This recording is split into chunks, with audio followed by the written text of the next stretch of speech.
ಅವ್ರ ಹತ್ರ ಬಂದು ನೀವು ನಾನು ಈಗ BO ಅಲ್ಲ, ನಾನು DD, ನಂದು ರೇಟ್ ರೈಸ್ ಆಗಿದೆ, ನೀವು ನನಗೆ ದುಡ್ಡು ಕೊಡಬೇಕು ಅಂತ ಕೇಳಿದಾಗ ಅವರು ತಿರಸ್ಕಾರ ಮಾಡ್ತಾರೆ.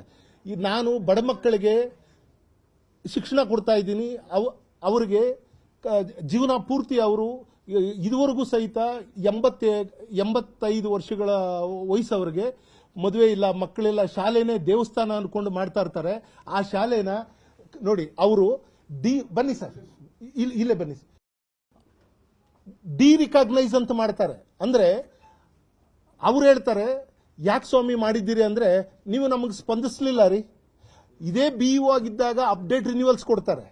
ಆದರೆ ಅದೇ ಬೈಲಾಂಜಿನಪ್ಪ ಅನ್ನೋ ಬೆಂಗಳೂರು ಗ್ರಾಮಾಂತರದ DDPI ಬರೀ ಈ ಒಂದು ಅಕ್ರಮ ಹಣಕ್ಕೋಸ್ಕರ ಇದನ್ನ ಮಾನ್ಯತೆ ನವೀಕರಿಸಿಕೊಡೋದಿಲ್ಲ. ಇವರು 2 ವರ್ಷಗಳಿಂದ ಮಾನ್ಯತೆ ನವೀಕರಣಕ್ಕೆ ಆಗ್ತಾ ಇರ್ತಾರೆ, ತಿರಸ್ಕಾರ ಮಾಡಿ ಹೊಡಿತಾರೆ. ಆಮೇಲೆ ರಿಕಾಗ್ನೈಸ್ ಮಾಡ್ತೀನಿ ನೀವು ಮತ್ತೆ ಹಾಕಿದ್ರೆ ಅಂತಾರೆ. ಇವರೇನ್ ಮಾಡ್ತಾರೆ, ನ್ಯಾಯಾಲಯಕ್ಕೆ ಹೋಗಿ ಹೈಕೋರ್ಟ್ ಅಲ್ಲಿ ಸ್ಟೇ ತರ್ತಾರೆ. ಸ್ಟೇ ಬಂದು 3 ವರ್ಷ ಆದ್ರೂ ನ್ಯಾಯಾಲಯಕ್ಕೆ ಆತನ ಗೌರವ ಕೊಡೋದಿಲ್ಲ. ಆ ಸ್ಟೇ ಇದ್ರೂ ಸಹಿತ ಮಾನ್ಯತೆ ನವೀಕರಣ ಮಾಡೋದಿಲ್ಲ. ಇಂಥ ಅಧಿಕಾರಿನ ಏನಂತೀರಿ? ಮಾನ್ಯ ಮುಖ್ಯಮಂತ್ರಿಗಳು, ಮಾನ್ಯ ಶಿಕ್ಷಣ ಸಚಿವರು ನ್ಯಾಯಾಲಯಕ್ಕೂ ಗೌರವ ಕೊಡದಿರುವಂತ ಅಧಿಕಾರಿನ, ಜೊತೆಗೆ ಸರ್ಕಾರಕ್ಕೆ ಅಗೌರವ ತೋರಿಸ್ತಾ ಇರುವಂತ ಅಧಿಕಾರಿನ, ಬರೀ ದುಡ್ಡು ಮಾಡಬೇಕು ಅಂತ ಬಂದಿರೋ ಅಧಿಕಾರಿನ ಇವತ್ತು ಅದೇ ಸ್ಥಾನದಲ್ಲಿ ನಿಲ್ಲಿಸಿದ್ದಾರೆ. 40 ವರ್ಷಗಳಿಂದ ನಡೆಸ್ಕೊಂಡ್ ಬಂದಿರೋರು ಫೈರ್ ಸೇಫ್ಟಿ ಕೇಳ್ತಾರ ಇದೆ, ಬಿಲ್ಡಿಂಗ್ ಸೇಫ್ಟಿ ಕೇಳ್ತಾರ ಇದೆ, ಪ್ರತಿಯೊಂದು ಇದೆ. ಜೀವನ ಪೂರ್ತಿಯಾಗಿ ಆ ಮಕ್ಕಳು ರಾಜ್ಯದಲ್ಲೇ ಫಸ್ಟ್ ರ್ಯಾಂಕ್ ಬಂದಿರುತ್ತೆ ಅಲ್ಲಿಂದ ಒಂದು ಮಗು. ಆ ಮಕ್ಕಳಿಗೆ ಇವರು ಬಡ ಮಕ್ಕಳ ಹತ್ರ ಫೀಸ್ ತಗೊಳ್ಳಲ್ಲ, ಉಚಿತವಾಗಿ ಶಿಕ್ಷಣ ಕೊಡ್ತಾ ಇರ್ತಾರೆ. ಅಲ್ಲಿ ಇವರಷ್ಟು ಮಕ್ಕಳು ಓದ್ತಾ ಇರುವಂತ ಶಾಲೆ ಅಲ್ಲಿ ಅಕ್ಕಪಕ್ಕ ಯಾವುದೂ ಇರೋದಿಲ್ಲ, ಬರೀ ಸೇವಾ ಭಾವನೆ.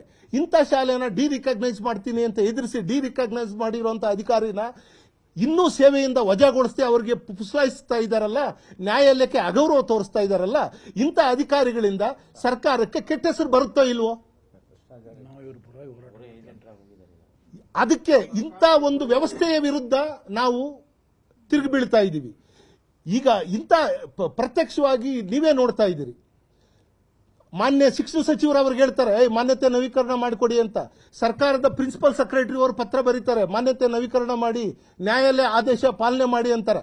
ಇದುವರೆಗೂ ಸಹಿತ ಇವ್ರದನ್ನ ಯಾವುದಕ್ಕೂ ಆತನ ಕೇರ್ ಮಾಡದೆ ಬರೀ ಹಣ ಬೇಕು ಅನ್ನೋ ಕಾರಣಕ್ಕೆ ಫೈಲ್ನ ರಿಜೆಕ್ಟ್ ಮಾಡಿ ಆಗ್ತಾ ಇರ್ತಾರೆ. ಈ ರೀತಿಯಲ್ಲಿ ರಿಕಾಗ್ನೈಸ್ ಮಾಡ್ತೀವಿ ಅಂತ ಸಾವಿರಾರು ಮಕ್ಕಳು ಓದುವಂತ ಶಿಕ್ಷಣ ಸಂಸ್ಥೆಗಳನ್ನ ಹಾಳು ಮಾಡ್ಲಿಕ್ಕೆ ಹೋಗ್ತಾರೆ. ಸರ್ಕಾರ ಏನ್ ಮಾಡ್ತಾ ಇದೆ, ಇತ್ತೀಚೆಗೆ ಬಂಡವಾಳಶಾಹಿಗಳು, ರಿಯಲ್ ಎಸ್ಟೇಟ್ ಏಜೆನ್ಸಿಗಳು ದೊಡ್ಡ ದೊಡ್ಡ ಕೋಟ್ಯಾಂತರ ಈ ಒಂದು ಮಲತಾಯಿ ಧೋರಣೆಯನ್ನ ಬಿಡಿ, ನಿಮ್ಮ ಅಧಿಕಾರಿಗಳಿಗೆ ಶಿಸ್ತುಬದ್ಧವಾದಂತ ಒಂದು ನೀತಿ ಪಾಠ ಹೇಳಿ, ಪ್ರಾಮಾಣಿಕವಾಗಿ ಒಳ್ಳೆ ಪ್ರಬುದ್ಧವಾದಂತ ಮತ್ತು ಉತ್ತಮವಾದಂತ ಶಿಕ್ಷಣ ಏನ್ ಕೊಡ್ತಾ ಇದ್ದಾವೆ ಶಾಲೆಗಳು ರಾಜ್ಯದಲ್ಲಿ, ಈ ಶಾಲೆಗಳಿಗೆ ಪ್ರೋತ್ಸಾಹ ಕೊಡಿ. ಇದಕ್ಕೆ ನೋಡಿ ಯಾವ ರೀತಿಯಲ್ಲಿ ಇದೆ ಅಂದ್ರೆ, ಗ್ರಾಮಾಂತರ ಜಿಲ್ಲಾ ಉಸ್ತುವಾರಿ ಸಚಿವರು KH ಮುನಿಯಪ್ಪ ಸಾಹೇಬ್ರು ಹೇಳ್ತಾರೆ, ಮಾನ್ಯತೆ ನವೀಕರಿಸಿಕೊಡಿ, ಅದು ಉತ್ತಮ ಶಾಲೆ. ನಾನೇ ಹೋಗಿ ಅಲ್ಲಿ ರಾಜ್ಯದಲ್ಲಿ ಫಸ್ಟ್ ರ್ಯಾಂಕ್ ಬಂದಿರುವಂತ ಮಕ್ಕಳಿದ್ದಾರೆ ಅಲ್ಲಿ, ಅಂತ ಶಾಲೆಗಳಿಗೆ ನೀವು ತೊಂದರೆ ಕೊಡಬೇಡಿ ಅಂತಾರೆ. ಅವ್ರು ಯಾರಿಗೂ ಕೇರ್ ಮಾಡಲ್ಲ, ಬರೀ ನಾವು ಬಂಡವಾಳ ಹಾಕಿ ಬಂದಿದ್ವಿ, ನಮ್ಗೆ ಬಂಡವಾಳ ಬೇಕು ಅಂತಾರೆ. ಏನ್ ಮಾಡ್ತೀರಿ ಇಂಥವರನ್ನ? ಅದಕ್ಕೆ ದಯಮಾಡಿ ಹೇಳ್ತಾ ಇದ್ದೀನಿ, ನಾವು ಕನ್ನಡ ಪರ ಇರುವಂತ ಕೃಪಾ ಸಂಘಟನೆ, ಕನ್ನಡ ಶಾಲೆಗಳಿಗೋಸ್ಕರ ಇರುವಂತ ಕೃಪಾ ಸಂಘಟನೆ ಇದು. 1995 ನಂತರ ಯಾವ್ಯಾವ ಶಾಲೆಗಳು ನಿಲ್ಲಿಸಿದ್ರಿ ನೀವು ಗ್ರಾಂಟ್, ಪ್ರಸ್ತುತ ಕನಿಷ್ಠ ಅದನ್ನ 10 ವರ್ಷಗಳಾದ್ರೂ ಮುಂದುವರಿಸಿ. ಶಾಲೆಗಳು ಯಾವ್ಯಾವ ನೀವು ರಿಕಾಗ್ನೈಸ್ ಮಾಡಬೇಕು ಅಂತ ಬ್ಲಾಕ್ ಮೇಲ್ ಮಾಡ್ತಾ ಇದ್ದೀರಿ, ಆ ಬ್ಲಾಕ್ ಮೇಲ್ ತನನ ನೀವು ಬಿಟ್ಬಿಡಿ. ಆಮೇಲೆ RT ಹಣ ಇವರು ಮಾನ್ಯತೆ ನವೀಕರಣ ಮಾಡಲಿಲ್ಲ ಅಂದ್ರೆ ಇದೇ ಶಾಲೆದ 12 ಲಕ್ಷ ರೂಪಾಯಿ ಇಟ್ಕೊಂಡಿದ್ದಾರೆ ಅವರು. ಅಂದ್ರೆ ಅಲ್ಲಿರುವಂತ ಬಡ ಮಕ್ಕಳ ದುಡ್ಡನ್ನು ಕೂಡ ಇಟ್ಕೊಂಡಿದ್ದಾರೆ. ಕೇಳಿದ್ರೆ ನಿಮ್ ದುಡ್ಡು ಹಿಡ್ದಿರೋದ್ರಿಂದ ನಾವು ಇದಕ್ಕೆ ಗ್ಯಾರಂಟಿಗಳಿಗೆ ಆಗ್ತಾ ಇದೀವಿ ಅಂತಾರೆ.